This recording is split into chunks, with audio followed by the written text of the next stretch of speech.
प्राण है, उनकी भूमि पर यदि मदरा बिकेगी तो पदयात्री और परिक्रमा वासियों के दिल में क्या बात जाएगी प्रभु के प्रति और ब्रजवासियों के प्रति। इसलिए हमारी प्रार्थना है कि जहां पूरी दुनिया आ रही वहां की दुकानें यदि बंद हो जाएंगी तो हमारे जितने बागेश्वर धाम के बिहार का मंडल, छत्तीसगढ़ का मंडल, गुजरात का मंडल, मध्य प्रदेश का मंडल और महाराष्ट्र, दिल्ली, जहां जहां के मंडल, सुंदरकांड मंडल, महाराज जी 7,000 सेवादार और जो रस्सी चला रहे उनके हाथ फट गए, पैर फट गए, लेकिन वो रस्सी पकड़े हुए हैं, रस्सी नहीं गिरने दे रहे। झंडा वाले झंडा नया नहीं लेते, वही 9-10 दिन तक झंडा लेकर चल रहे हैं। ये सब जो पदयात्री आए हैं ना, यदि आप वचन दे दोगे तो इनको इतना सुख मिलेगा कि इनकी पदयात्रा सफल हो गई। कौन कौन ब्रजवासी तैयार है? पक्का? अरे जोर से तो बोलो। यदि वो दुकान वाले हमारे प्रणाम करने के बाद भी नहीं माने तो आप लोग कागजी पुलिस प्रशासन जो अधिकारी नेता होते हैं उनसे कहोगे 1 साल में वो बाहर हो जाएंगी। अरे जय हो तुम्हारी, फिर तो हम भी ब्रजवासी हो जाएंगे। अभी भी है ब्रज की बहुत महिमा है, अभी भी है।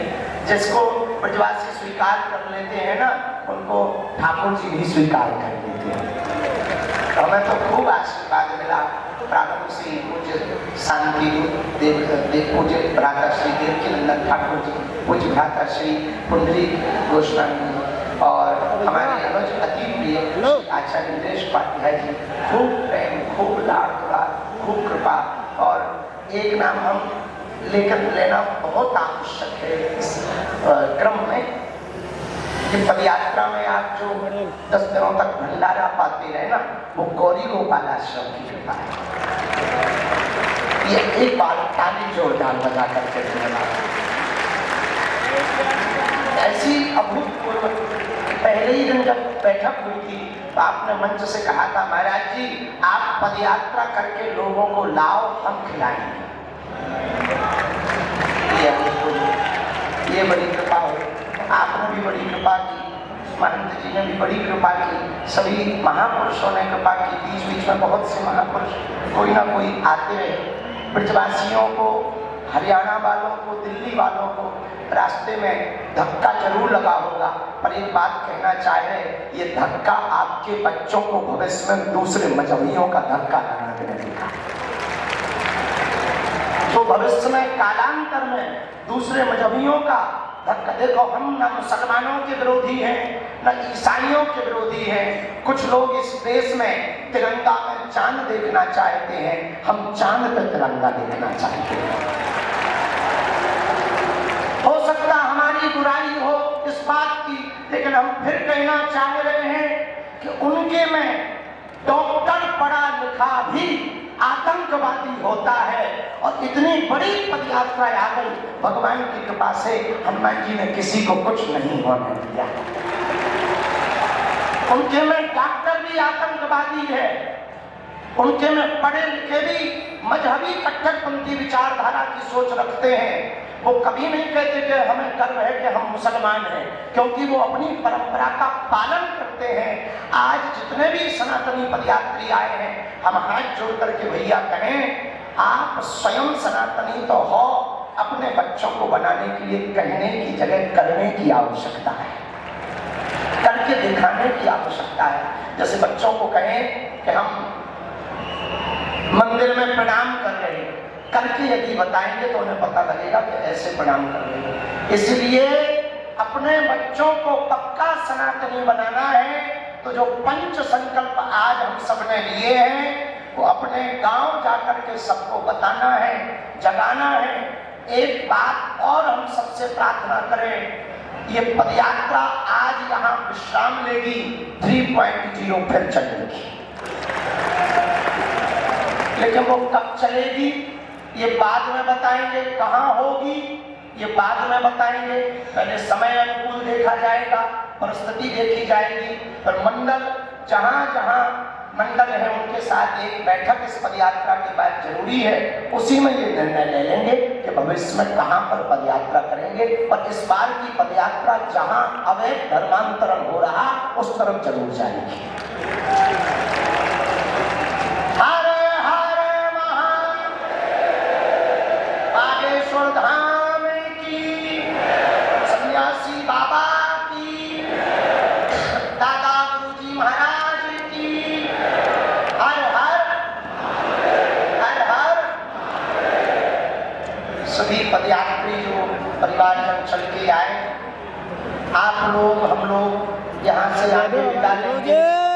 विदा लेने के पूर्व में हनुमान चालीसा का पाठ करके जाएंगे, और जो संकल्प यहाँ पर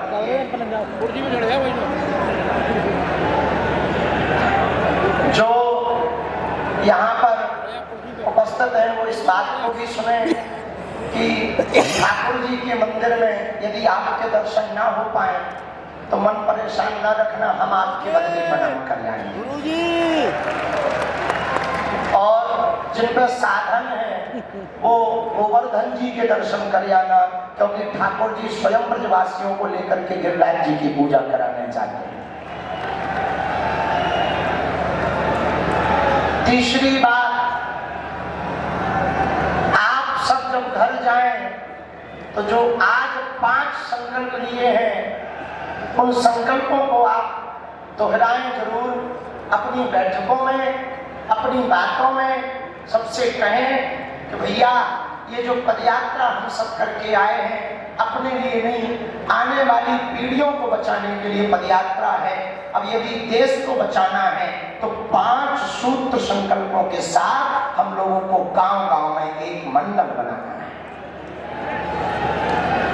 यदि एकजुटता होगी, आप एक होंगे तो दुनिया की कोई भी ताकत आपका बाल बांका नहीं कर पाएगी। हिंदुओं, आप इसलिए परेशान हो क्योंकि कहीं जातियों में बटे, कहीं भाषावाद में बटे, कहीं क्षेत्रवाद में बटे। हम सनातनी हैं, हम हिंदू हैं।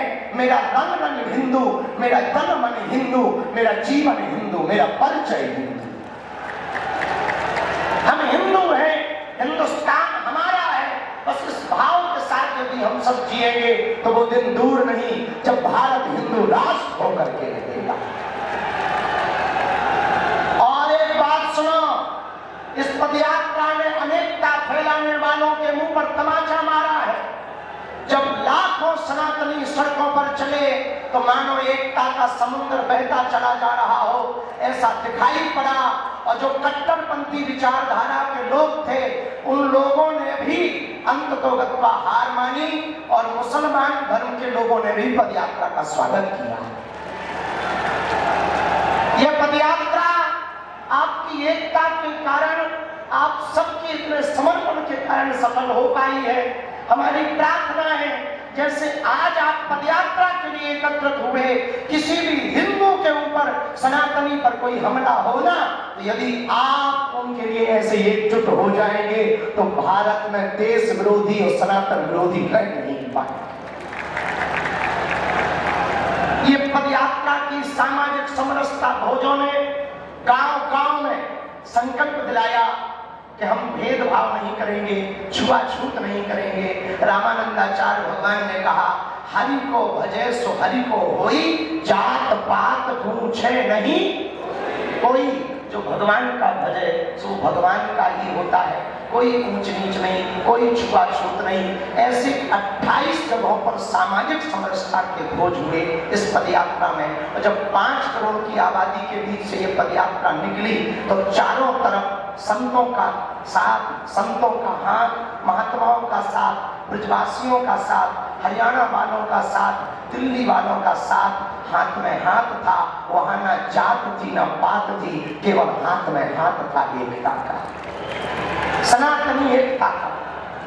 और इस पदयात्रा का एक लाभ और हुआ, इन 10 दिनों में जो हिंदुओं को गलत समझते थे उनके मुंह पर तमाचा लगा कि तुम्हारी जब यात्राएं निकलती हैं तो गजवाई हिंद के नारे होते हैं या मारने काटने सरतन से जुदा करने की बातें होती हैं, लेकिन हमारी जब यात्रा निकलती है तो केवल भगवान की चर्चा होती है, एकता की चर्चा होती है, राम की चर्चा होती है, राष्ट्र की चर्चा होती है, वसुदेव कुटुंबकम की चर्चा होती है। इस समय शांति की बात करते हैं और कुछ लोग ऐसे हैं इस देश में यात्रा करके मजहबी कट्टरपंथी लोग विश्व में अशांति की बातें करते हैं। हम हिंदुओं से कहेंगे यदि आप एकजुट रहेंगे तो हमारे गुरु जी वाला सिद्धांत सिद्ध होगा कि यदि तुम छेड़ोगे तो छोड़ा नहीं जाएगा। इस पदयात्रा से एक लाभ और हुआ। तुम्हें जल्दी तो नहीं है? हमें ऐसा लग रहा क्या क्या बोल रहे, बहुत रह गए ऐसे बोलने को, अनमोल रह गए। फिर मन कर रहा ये बोल वो बोल दो, फिर मन कर रहा अब बोलना क्या है, चुप होने में फायदा।